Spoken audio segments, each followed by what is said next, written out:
Bonjour à tous, merci beaucoup de votre présence à notre webinaire de présentation de la pochette d'Escape Game anglais cycle 4 que je vous montre ici, puisque j'ai la chance d'en avoir un exemplaire. Je suis Marie Lucas, directrice éditoriale des langues vivantes chez Nathan, et donc j'aurai le plaisir d'animer ce webinaire en présence de des auteurs, donc Patrick Moore et Emma Newman. Donc nous avons prévu environ 25 minutes de présentation suivi d'un temps d'échange de 15 minutes. Donc pour ce faire, vous pouvez nous adresser vos questions via l'onglet dédié dans l'interface à votre disposition à droite de votre écran. Nous y répondrons en fin de webinaire. Évidemment, on essaiera d'en traiter un maximum, mais si on n'a pas le temps de tout traiter, on reviendra vers vous par mail à la suite du webinaire. Et même pendant le webinaire, vous aurez peut-être des réponses qui vous seront envoyées par l'équipe de l'ombre qui est derrière les éditeurs et les responsables promo qui pourront vous répondre en direct. J'attire également votre attention sur l'onglet documents à distribuer, aussi dans l'interface, dans lequel vous trouverez une FAQ sur la pochette et puis un petit tutoriel qui vous explique comment utiliser Nathan Live.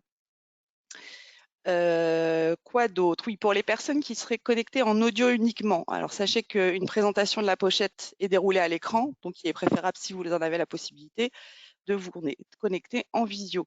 Et puis, si ce n'est pas le cas, de toute façon, rassurez-vous, on vous enverra un replay du webinaire dans les jours qui viennent afin que vous puissiez regarder éventuellement les écrans. Voilà pour moi ma petite introduction. Je regarde s'il y a des participants qui se connectent encore. Oui, dernière chose peut-être, si vous avez des problèmes de son, ce qui peut arriver notamment au début, n'hésitez pas à nous envoyer un petit message là aussi via l'outil de chat pour qu'on puisse essayer de vous aider à régler le problème. Voilà pour cette petite introduction. Donc écoutez, j'espère qu'on va passer un bon moment ensemble et que vous allez être enthousiasmés par cette nouvelle proposition. Bon webinaire à tous et je laisse la parole à Emma et Patrick. Donc bonjour, je suis Emma Newman, je suis professeure au collège Henri Matisse à Nice et chargée de mission d'inspection dans la même académie. Je me réjouis de vous retrouver aujourd'hui, même si c'est virtuellement, pour vous présenter notre pochette d'Escape Games. J'ai pu tester 3 jeux en classe et j'ai pu constater avec grande satisfaction le dynamisme et la motivation des élèves. Donc c'est avec grande joie qu'on vous présente cette pochette. Bon webinaire à tous.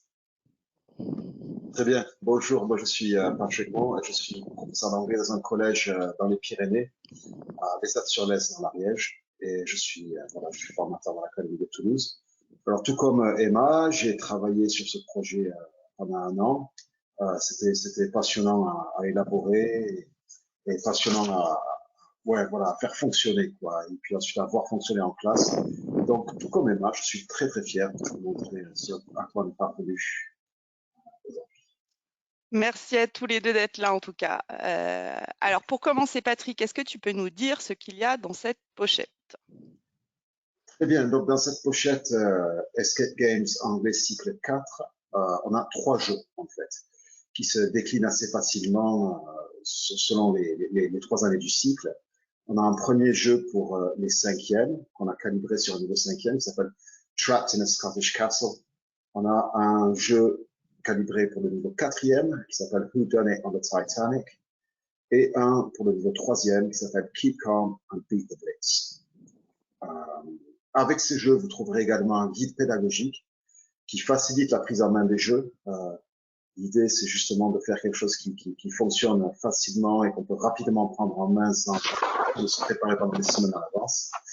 Vous avez des fiches photocopiables. Vous aviez une version numérique de la pochette également.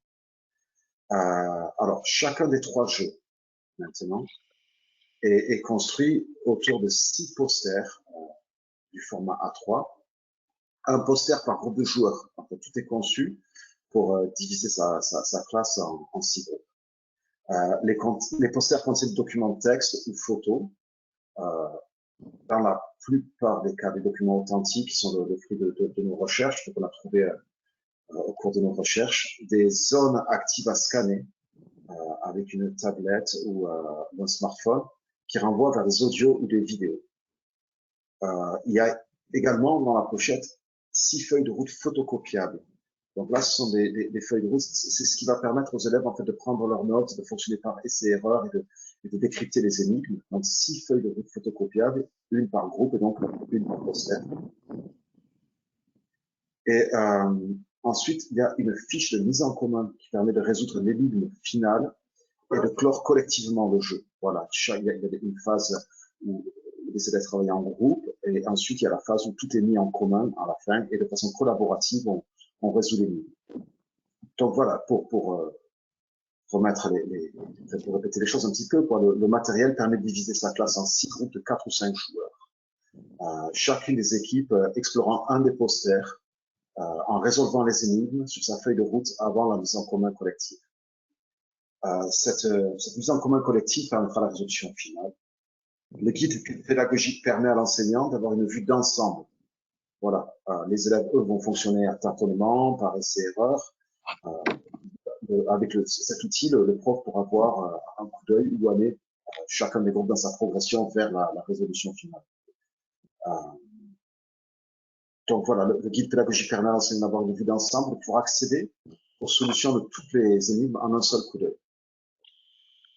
Il propose également des supports d'exploitation pour l'avant et pour l'après-jeu et donne des pistes de mise en œuvre, présente les supports plus en détail, etc.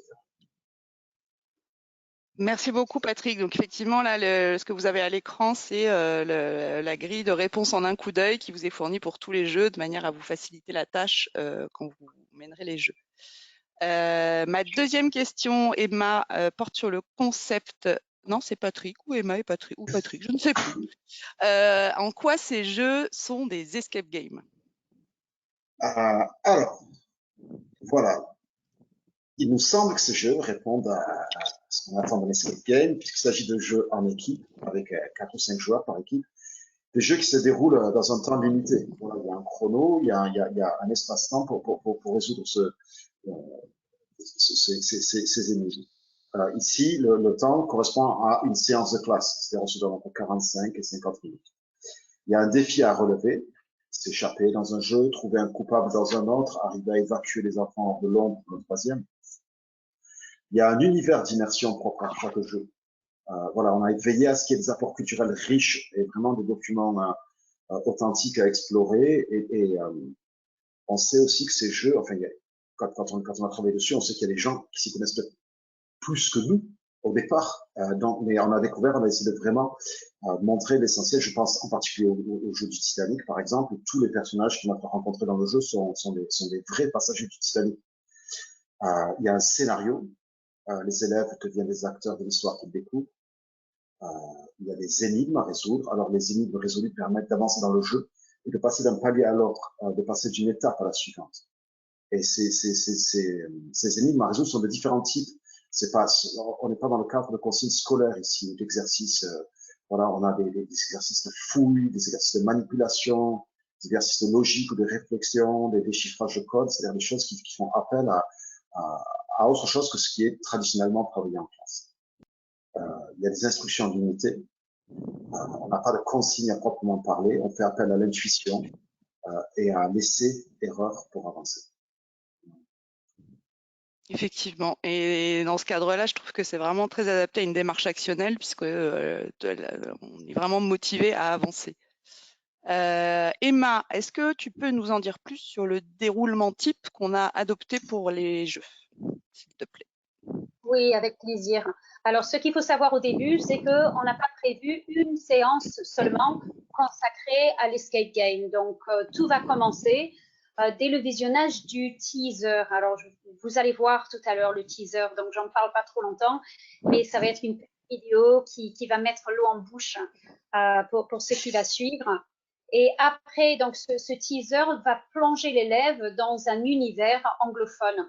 Donc, il va comprendre quel est son défi, quel est le scénario. Il va se retrouver en immersion dans cet univers. Après ce visionnage, on va constituer 6 équipes. Donc, 6 équipes qui correspondent aux 6 affiches, aux 6 feuilles de route. Et il faut 6 équipes. On ne va pas faire avec 4 ou 5 parce que chaque équipe va apporter une information importante à la fin.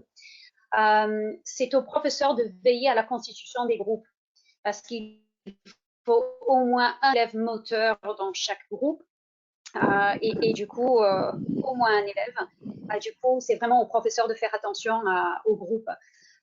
Et ensuite, les équipes déjà constituées vont effectuer un travail préparatoire. Il y a déjà une petite fiche d'activité à faire avant l'escape game, donc à la séance précédente. Et cette affiche va permettre aux élèves déjà de commencer à mobiliser les acquis qui sont nécessaires dans l'escape game, donc que ce soit du lexique ou des structures grammaticales. Ils vont se familiariser avec l'univers de l'escape game. Donc, comme a dit Patrick, les châteaux écossais, enfin avec l'écriture écossaise, le Titanic ou alors Londres pendant le Blitz. Et surtout, ça va permettre aux équipes de se souder, de commencer à collaborer avant même d'être dans la situation de l'escape game. Donc ça, c'est la séance précédente. Puis le jour J, quand les élèves arrivent, la salle sera déjà préparée. Donc, pour ne pas perdre de temps, il est important, déjà quand les élèves arrivent, les îlots sont en place et sur les îlots, on trouvera déjà le poster, la feuille de route et une tablette sur laquelle il y a l'application Nathan Live. Alors, pour ceux qui ne disposent pas de tablette, pas de panique, c'est pas grave. Ce n'est absolument pas incontournable. Ce que l'on peut faire, c'est soit demander aux élèves d'utiliser le téléphone. Alors ça, si on n'a pas de tablette, on va leur demander avant pour qu'ils aient quand même l'appli sur le téléphone avant de commencer. Ou alors, tout simplement, se servir d'une version numérique qui existe. Donc, une fois que les élèves sont en situation de l'escape game, ils vont s'affairer à résoudre les énigmes et préparer les informations parce que chaque groupe a des informations personnelles qu'il va devoir apporter aux autres à la fin. Et ensuite, il y a la mise en commun. Ça va prendre à peu près 10 minutes et ça va permettre d'arriver à la résolution finale. Donc, à la mise en commun, un spokesperson, une porte-parole de chaque groupe devra prendre la parole si on décide de le faire de manière traditionnelle pour apporter les réponses. Ça ne s'arrête pas là. Donc, ils ont relevé le défi ou alors ils se sont échappés. Mais sur la séance d'après, on va proposer un travail de prolongement. Il y a des fiches et des activités qui sont proposées. Ça peut être un recap assez bref qui permet juste de revenir sur certains points importants ou des détails qu'on a voulu retenir. Mais il y a aussi des pistes de prolongement plutôt longues. Ça dépendra entièrement de l'enseignant et de ce qu'ils vont faire. Donc, c'est vous, encore une fois, les maîtres du jeu. Merci beaucoup, Emma. On va maintenant rentrer un petit peu dans le concret d'un jeu. Patrick, est-ce que tu peux prendre un exemple à partir du jeu que tu as conçu, le Who Done It on the Titanic? Donc, très bien. Pour ce jeu-ci, on va, comme disait Emma, il y a une anticipation. Donc, sur pour ce jeu, comme pour les deux autres, en fait. Donc, sur la séance précédente, on va commencer par visionner un extrait du teaser qui sera montré lors de la séance précédente, celle juste avant le jeu. Alors, je vais vous montrer le teaser dès que je retrouve comment on fait. C'est là, voilà. Ok, c'est parti.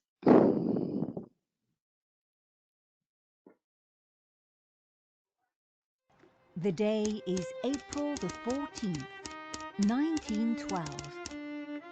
You are sailing across the Atlantic on board the greatest ship ever, the Titanic. You have left your home and family behind to go to America. This ship is immense. As you walk through it, all you can see is luxury and beauty. The first-class passengers are walking around, dressed in the most expensive clothes. The White Star Line employees are making sure everyone is happy. On the promenade deck below, the parents are watching their children as they run around excitedly. Suddenly, you see a man walking your way. You are about to meet Detective Kennedy. Dear second-class passengers, someone on board needs your help. His name is Wallace Hartley. He's a musician, and his most valuable possession, his violin, has been stolen. He's got a concert in 50 minutes, so he really needs his violin. Will you accept to help me identify the culprit? Then get ready to discover the greatest ship there ever was and meet its passengers. One of them has stolen Wallace's violin. Let's find him.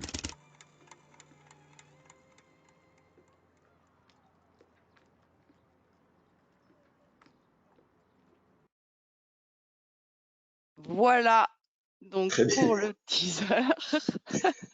Donc voilà, le décor est planté et cette anticipation lors de la séance précédente sera complétée par un travail sur une fiche mémo que l'on propose qui permet de s'assurer que tout le monde a bien le bagage lexical et les prérequis culturels pour entrer dans le jeu. Je pense par exemple aujourd'hui du Titanic. Bon, voilà, il faut quand même arriver à placer certaines villes dont on va parler, que ce soit Liverpool ou Belfast par exemple, ou Southampton sur la carte. Il faut connaître les différentes nations des îles britanniques, etc.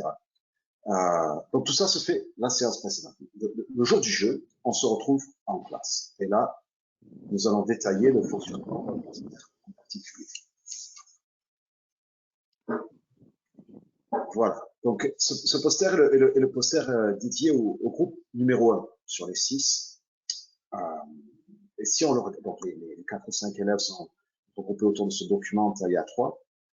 Et si on regarde en détail, nous avons un schéma légendé du bateau. Nous avons un texte descriptif, extrait d'une œuvre authentique. Nous avons une vieille affiche de la White Star Line.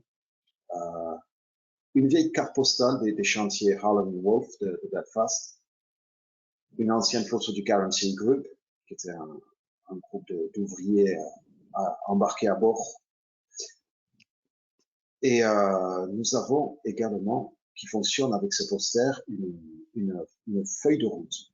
Voilà. Donc cette feuille de route, c'est une fiche que l'enseignant va photocopier et sur laquelle les élèves vont écrire,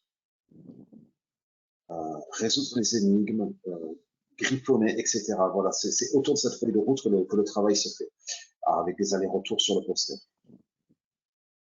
Donc, sur la feuille de route, nous avons des réponses à des devinettes à placer dans une grille, un pliage à effectuer, voilà une petite manipulation physique à effectuer afin d'obtenir un mot de passe, qui ici sera bathroom, étant donné que le pliage va nous donner we go there to have a shower. Et ensuite, nous avons un renvoi vers une zone active sur le poster, the first funnel. Donc, cette zone active, comment ça se passe? En fait, les élèves vont prendre la tablette, le smartphone, et vont scanner cette zone sur le poster, scanner la première cheminée, et là, ils entreront sur l'appli le mot qu'ils ont trouvé, c'est-à-dire le code, c'est bathroom. Et ce code va déclencher la vidéo dans laquelle les élèves vont devoir trouver des infos.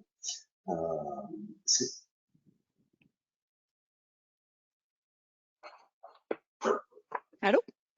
Oui, les élèves vont devoir trouver des infos. Non, j'essaie de suivre. Et ces infos surlignées dans une grille de mots mêlés vont donner un nouveau code. Ce nouveau code va renvoyer vers une seconde zone active, qui est la carte postale sur le poster.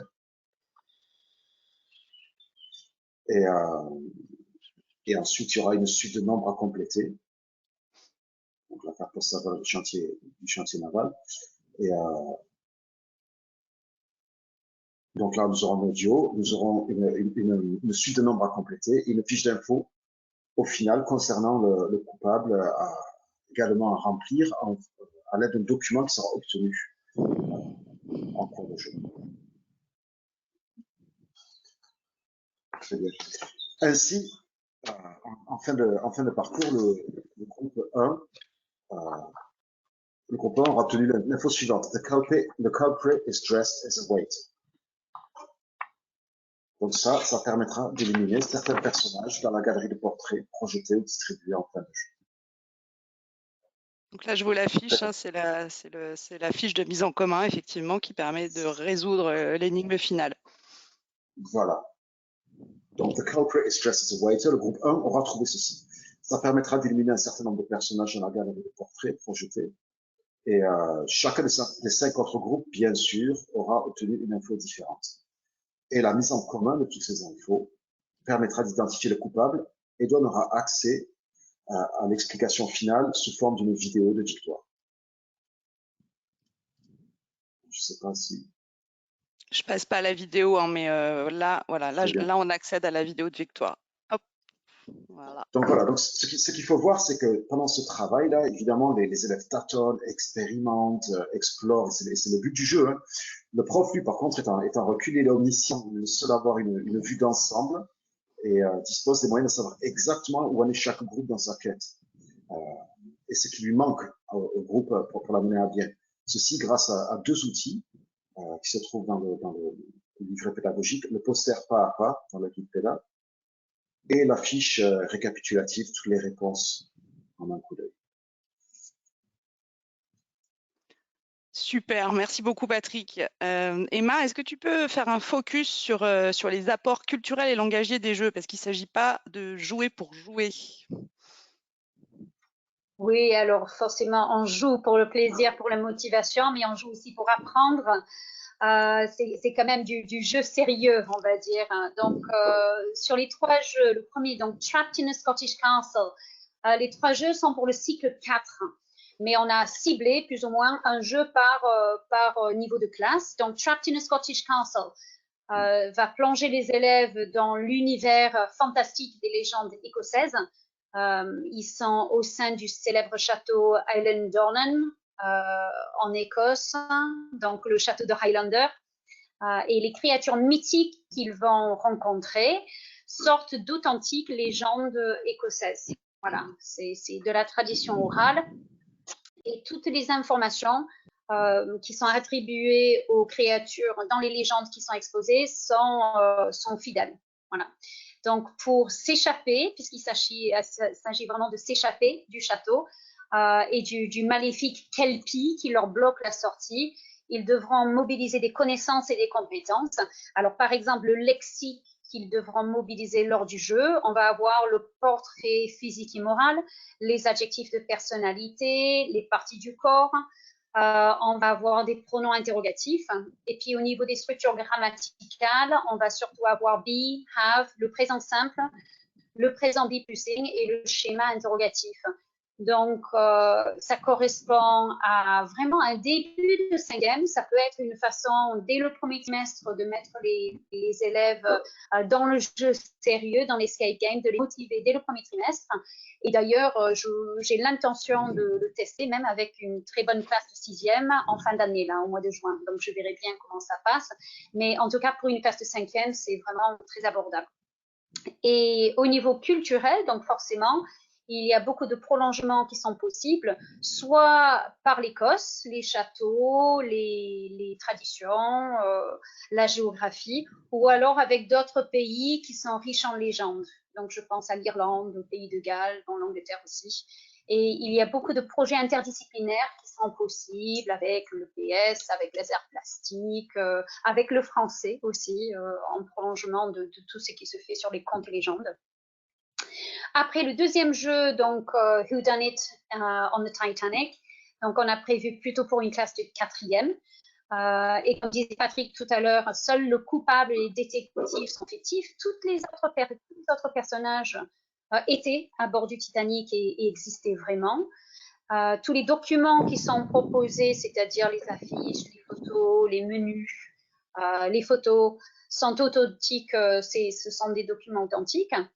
Et les élèves vont être donc plongés dans un monde du XXe siècle avec l'immigration, avec the American Dream.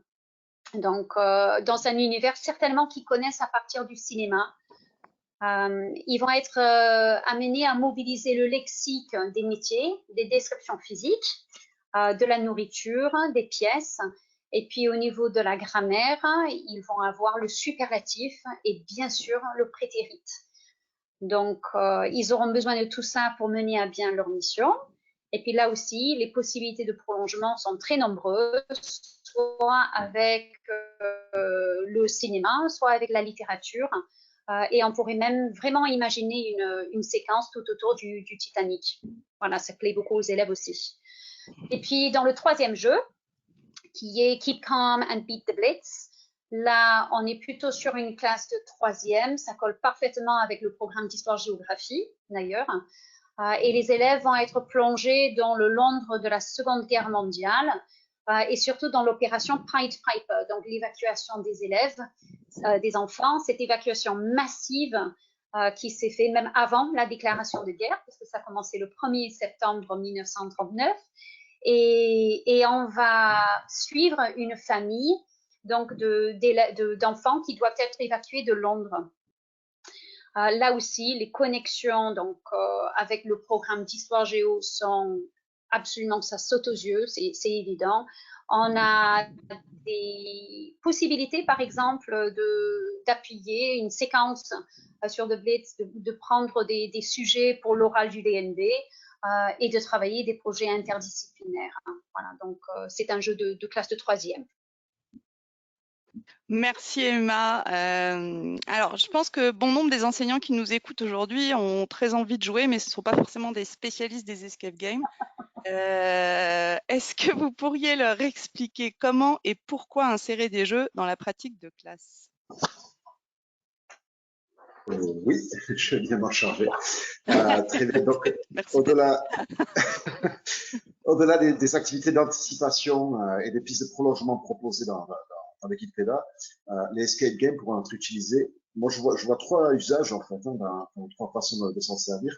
Tout d'abord, la séance exceptionnelle. Il n'y a pas de mal à faire des séances pour le fun aussi, ou pour relancer la motivation d'un groupe, ou voilà.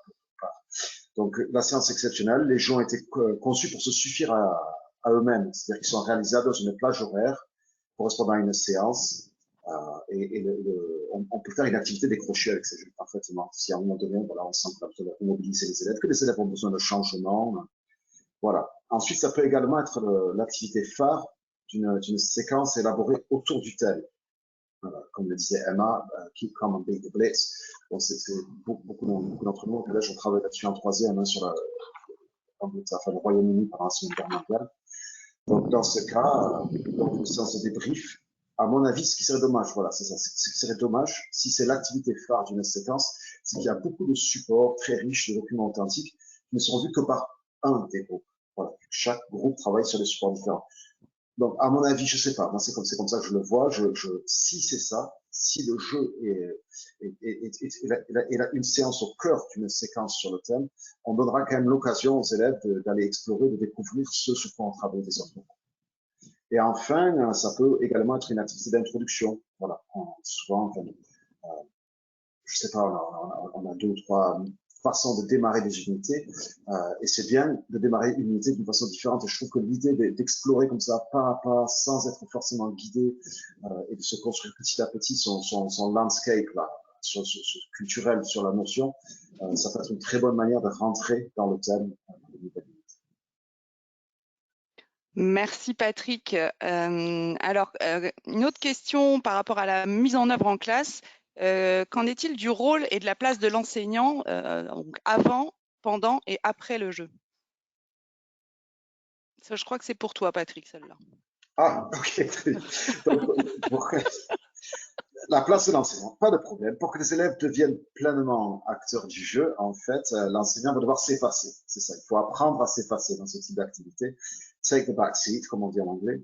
Donc, effectivement, avant le jeu, l'enseignant explique le principe des règles, prévisionnel teaser, puis il veille à ce que les groupes constitués soient hétérogènes. Ça, c'est très important. Voilà, avec un élève moteur, au moins, enfin, moteur entre guillemets, pas forcément moteur parce qu'il est meilleur que les autres en anglais, mais moteur aussi parce qu'il sait driver un groupe.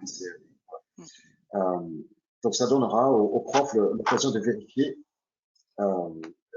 l'anticipation commune. Voilà, l'anticipation qui se fera sur la séance précédente donnera l'occasion au prof de vérifier que les groupes constitués fonctionnent bien. Ensuite, pendant la séance proprement dite, pendant l'heure sur laquelle le jeu se fait lui-même, là, l'enseignant s'efface au bénéfice des élèves, il les laisse prendre la main, il n'est plus enseignant, là, il est maître du jeu, il observe, activement, mais ils laissent les élèves gérer le poster et la feuille de route à leur guise. Il y a la première étape dans chacun des jeux quasiment est une étape de fouille où les élèves doivent trouver des éléments épars dans les différents documents proposés sur la feuille A3.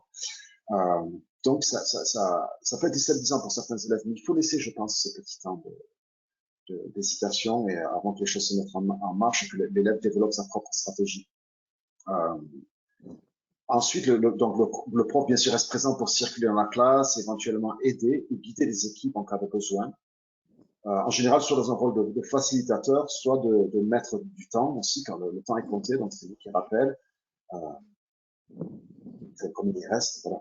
Lorsque les élèves arrivent à la mise en commun, là, le rôle du prof est déterminant. L'enseignant reprend la main, il insiste sur l'utilisation de la langue cible à ce moment-là, et il garantit voilà, afin de permettre la correction et de faciliter les interactions. C'est-à-dire que là, il redevient prof dans le sens traditionnel où il va de nouveau fonctionner en encourageant l'intercorrection, la répétition, etc. La séance du jeu, donc, pendant la séance du jeu elle-même, le prof est davantage accompagnateur qu'enseignant jusqu'à ce dernier instant de mise en commun. Donc, les élèves, de ce qu'on a pu observer quand on a testé les jeux, les élèves apprécient ce changement de hiérarchie traditionnelle et le fait qu'il y a vraiment une mise en activité de tous et que les supports sont motivants. Bien sûr, c'est ce qui pourrait faire peur à un prof au départ, c'est de lâcher prise un petit peu voilà, il pourrait avoir peur de problèmes de discipline, etc. En fait, on le constate pas, même dans les classes pas forcément faciles, parce que les élèves sont à fond dans le jeu, quoi. Donc voilà, après le jeu, lors des séances qui vont suivre, là, le prof animera un travail autour de la fiche de recap, il pourra proposer des prolongements, voilà, et restructurer tout ça. Mais il nous semble fondamental et tout à fait faisable de lâcher prise sur l'heure de jeu elle-même. Et voilà, on a testé, des collègues à nous les ont testés, ces jeux, et ça se passe bien de par la mise en activité. Merci Patrick. Pour conclure, Emma, est-ce que tu peux résumer en quelques mots ce qu'apporte ce type de jeu pour la classe? Oui, je vais essayer de donner quelques mots-clés par rapport à ce projet sur lequel on a travaillé. Donc, en fait, si l'escape game devient de plus en plus populaire, c'est parce que vraiment, il regroupe beaucoup de bénéfices. Par exemple, donc, on l'a déjà dit, il privilégie l'entrée culturelle et plonge l'élève dans un univers culturel anglophone. Ensuite, il s'inscrit dans l'approche actionnelle avec une scénarisation et avec plein de tâches à accomplir et d'énigmes. Donc, comme tout jeu pédagogique, il influe énormément sur la motivation. Et on sait très bien que quand l'élève est motivé, son intérêt, son implication sont meilleures. Et a priori, ce que vous allez trouver, c'est que dès le visionnage du teaser, les élèves vont être déjà dans d'excellentes conditions d'apprentissage parce qu'ils en ont envie. Voilà, donc cette motivation est vraiment non négligeable. Il y a des paliers à franchir, puisque la feuille de route est construite par paliers, donc ça fait des mini-défis à l'intérieur. Des défis à relever. C'est imprévisible. On a dit tout à l'heure, toutes les énigmes ne sont pas scolaires. Donc, il y a aussi un petit facteur challenge, voilà, manipulation, un côté qui ne peut pas être prévu par les élèves avant l'escape game. Et d'ailleurs, sur les 3 jeux, les manipulations sont très différentes et vont dans le sens, deviennent de plus en plus compliquées. Et il y a aussi forcément l'élément de compétition qui n'est pas tellement introduit par le professeur. En fait, ce sont les élèves eux-mêmes qui se mettent un peu la pression pour terminer à temps ou pour essayer de terminer avant les autres. Donc, il y a un élément de compétition qui est assez important aussi. Donc, ce sont autant d'éléments et de facteurs qui vont faire que l'engagement de l'élève va être vraiment engagé et ça va pousser à travailler avec les coéquipiers pour pouvoir relever le challenge. Donc, voilà ce que le jeu va apporter. Normalement, le travail du groupe sera encore plus dynamique et l'interaction sera meilleure. Voilà. Alors, ce qu'il faut dire aussi, c'est que l'escape game développe les 3 savoirs. C'est-à-dire il développe à la fois les savoirs, donc les connaissances disciplinaires, toutes ces choses-là. Il développe le savoir-faire, donc par exemple être logique, savoir analyser, travailler rapidement, développer des stratégies, donc tout ce qui relève du savoir-faire. Mais il développe également le savoir-être, donc, et là-dedans, donc il y a marqué compétences sociales, c'est-à-dire travailler en équipe, communiquer, accepter les erreurs, surtout accepter les erreurs des autres et respecter l'autre, le respect d'autrui. Voilà, donc c'est très complet. Il est inclusif, on l'a déjà dit à plusieurs reprises. Il fait appel aux intelligences multiples, donc ce n'est pas seulement l'élève qui est bon en anglais qui sera performant. D'ailleurs, ils auront des surprises. Souvent, ce sont les élèves qui ont l'habitude d'être très performants en classe et qui se disent trop facile, je suis trop bon en anglais, qui va passer à côté parce qu'il n'aura pas vu le petit facteur jeu là-dedans. Donc, il y a de la place pour le logique, il y a de la place pour l'élève instinctif, pour le créatif, pour celui qui est bon en anglais, on va avoir besoin de lui aussi. Mais comme les énigmes ne sont pas toutes scolaires, il y a vraiment de la place pour tout le monde. Et puis là, je vous ai donné une liste de mots-clés, mais je vous invite donc à acheter le jeu et à regarder parce que dans le guide pédagogique, on vous en donne encore des bons arguments.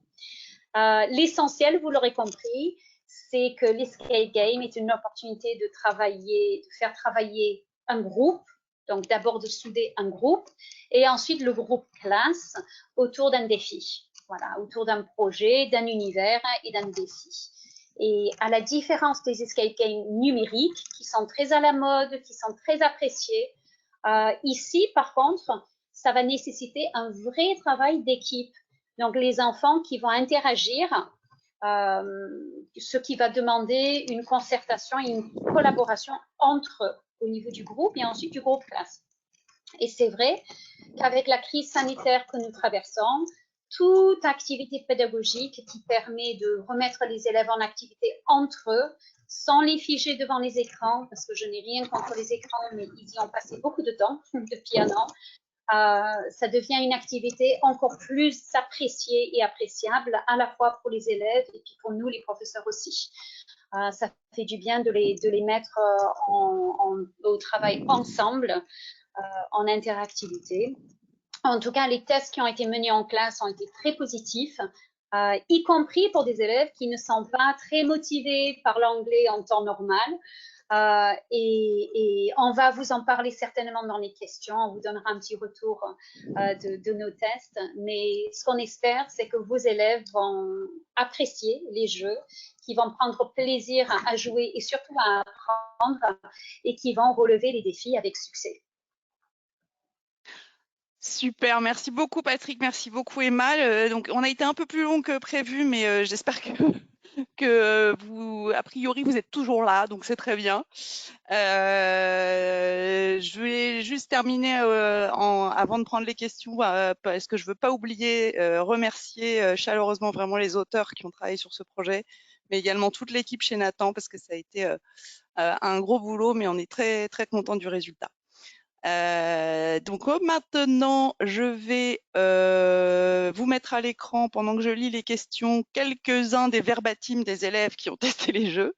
Et du coup, je vais poser quelques questions à Patrick et Emma. Je vois qu'il y en a beaucoup. Donc peut-être qu'on ne pourra pas répondre à tout, mais comme je vous le disais en introduction, hein, si on ne vous répond pas, on vous enverra un mail dans un deuxième temps. Alors, j'ai une question. Oui, alors j'ai pas mal de questions sur l'accès. Comment faire si les élèves n'ont pas la possibilité d'utiliser une tablette, un smartphone ou un ordinateur? Comment faire si on n'a pas de tablette, etc. Alors, je vais récapituler un petit peu comment ça marche fonctionnellement parlant.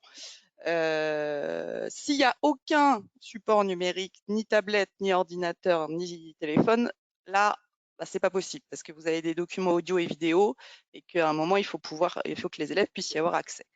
Donc, le cas numéro 1, je dirais le cas le plus souhaitable. Vous avez la possibilité dans vos classes d'avoir soit des tablettes, soit de faire utiliser les téléphones des élèves. Il ne faut pas un téléphone par élève, hein, il faut un device par équipe. sur lequel il faut donc télécharger l'appli Nathan Live en amont, mais c'est une appli qui est gratuite et très facile à télécharger. Et ensuite, je vous montre comment ça marche, parce que j'ai fait un petit tuto. Donc, on télécharge l'appli, on l'ouvre et il s'agit de scanner les zones du poster indiquées pour accéder aux ressources audio et vidéo. Donc, c'est extrêmement simple, c'est un peu comme un QR code, sauf qu'il n'y a pas de QR code. Par exemple, là, sur le poster qu'on vous présentait tout à l'heure, ils doivent scanner le first funnel, donc ils mettent leur téléphone par-dessus, comme ceci. Ils cliquent sur l'œil pour scanner. Donc là, le trait rouge indique qu'on est en train de scanner. Ensuite, ils accèdent au cadenas sur lequel il faut cliquer. Et ensuite, ils ont cet écran où ils doivent rentrer le code, le fameux bathroom dont on parlait tout à l'heure. Et comme ça, ils accèdent à la vidéo. Vous voyez, c'est un fonctionnement qui est vraiment très simple, qui nécessite un téléphone et un accès Internet. Si vous n'avez pas cette possibilité, la deuxième option consiste à mener le jeu en salle informatique. Dans ce cas-là, il faut installer la version numérique sur les postes, donc un poste par équipe de préférence, et leur donner accès du coup aux biblios manuels en les mettant de préférence d'ores et déjà sur le poster sur lequel ils vont travailler pour qu'ils ne se baladent pas dans la version numérique de la pochette. Voilà pour la deuxième option. La dernière option, moins souhaitable mais qui est possible aussi, c'est que vous avez qu'un seul ordinateur. Et dans ce cas-là, il faudra que les groupes passent les uns après les autres pour visionner leurs documents. Mais c'est vrai que c'est pas évident, c'est pas immédiat parce que vous risquez d'avoir des élèves qui en sont au même moment et qui du coup des équipes qui vont se entrer en collision, pas collusion. Voilà pour cette première réponse. Donc j'espère que c'est clair, que vous avez compris le principe et sinon vous n'hésitez pas à nous renvoyer un petit mail pour qu'on réexplique. Alors, une deuxième question, donc là adressée à Patrick ou à Emma. Bonjour, est-ce que malgré les différents groupes, les élèves mobilisent les mêmes choses en termes de lexique et de grammaire?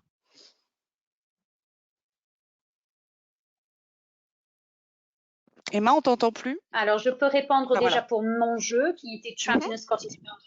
Ah, là, et là, on C'est bon. m'entend? Là, je t'entends. Donc, je peux répondre pour mon jeu.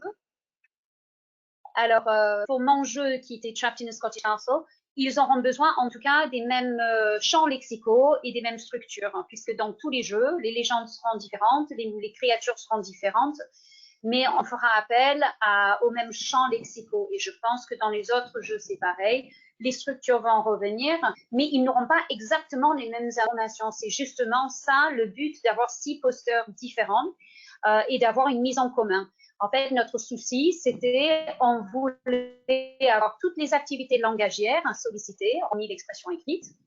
Et pour avoir une mise en commun qui ait du sens, ça voulait dire que les élèves devaient avoir des informations différentes pour pouvoir aller expliquer les uns aux autres. Ça donnait du vrai sens. Et du coup, les champs lexicaux, les structures seront les mêmes, mais par contre, ils n'auront pas exactement les mêmes informations. Ça va porter sur des choses différentes. Et je pense, Patrick, que dans Titanic, enfin, j'ai testé les 3 jeux, j'ai trouvé la même chose. Oui, je confirme, oui, parce qu'en fait, le modus operandi en fait, de chaque mini-enquête qui permet la résolution finale est assez similaire, déjà pour faciliter la prise en main du jeu par le prof, dans un premier temps. Donc les élèves chaque groupe fait quelque chose qui ressemble au groupe à côté, mais qui lui donne des éléments différents.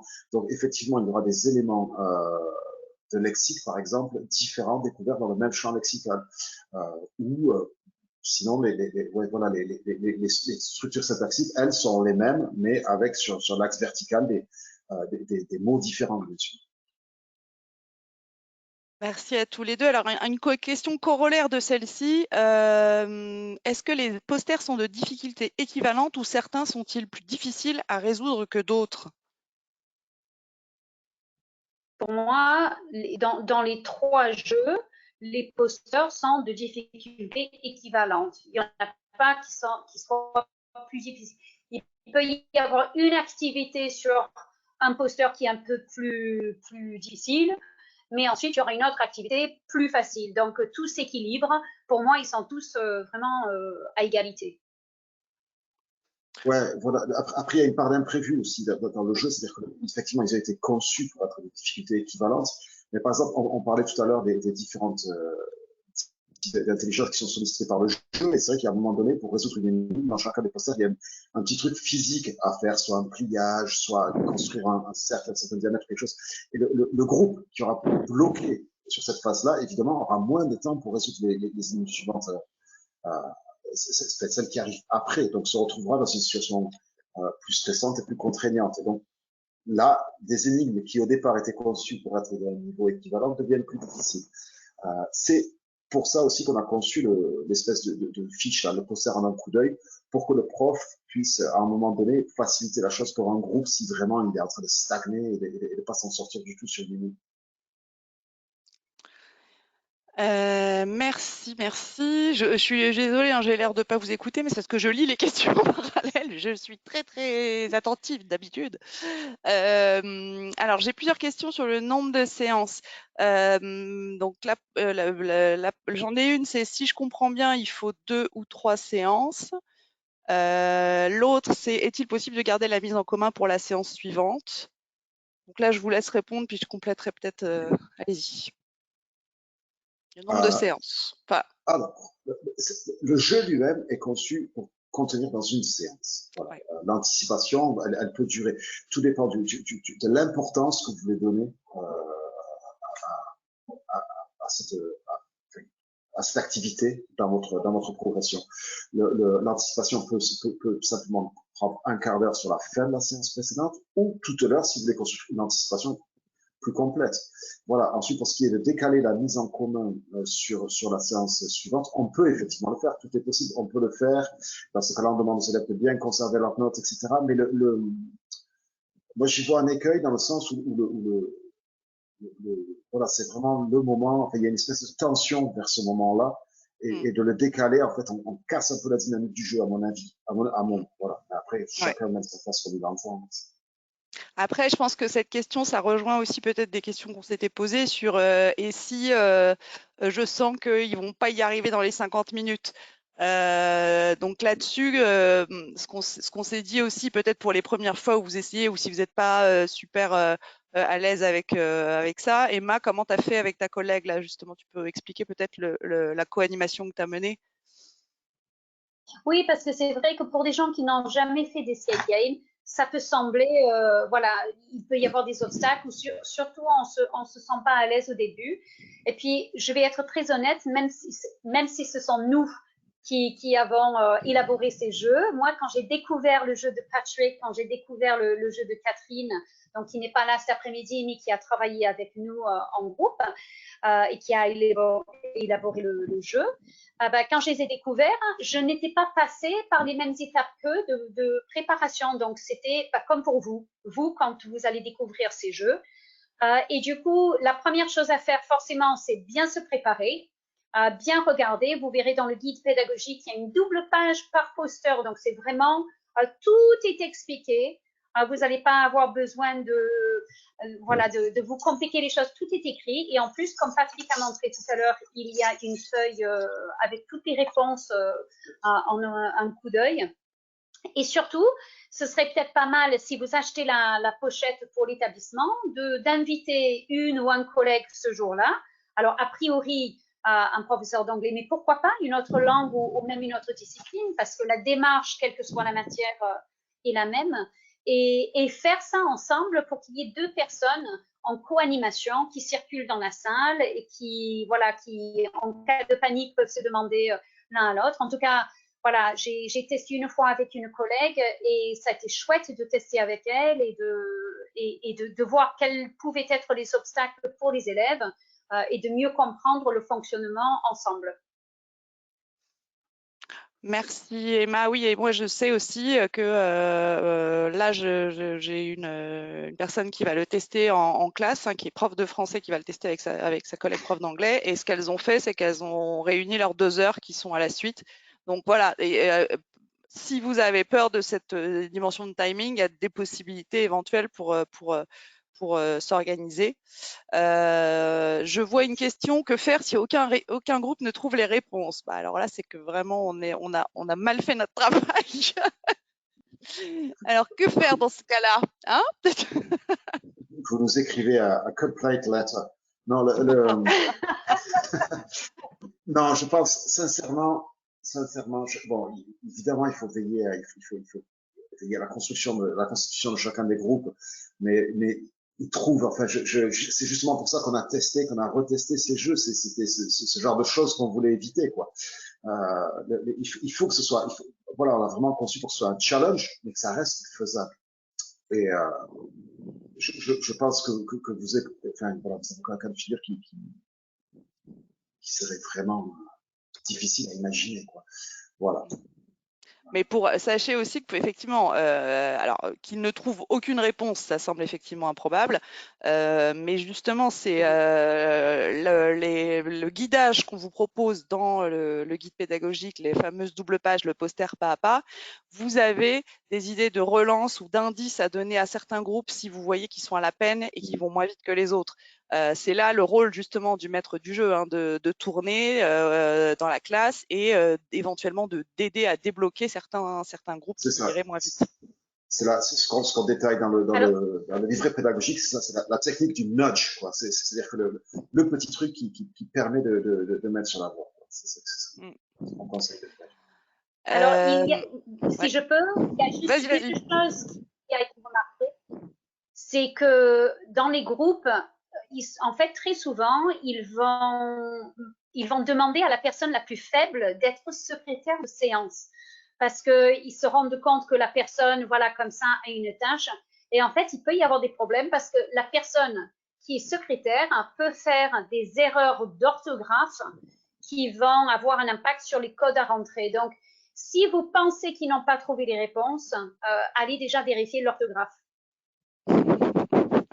Un bon type. Et on va finir là-dessus parce que je vois qu'il est moins 10 et que j'avais dit qu'on finissait plus tôt. Donc, s'il y a des questions auxquelles on n'a pas répondu, je vous promets, on reviendra vers vous. Merci énormément d'être venu assister à ce webinaire. Merci Emma, merci Patrick de votre présence. Et on vous souhaite une bonne fin d'année et surtout de bons escape games. Merci beaucoup, au revoir. Merci à tous.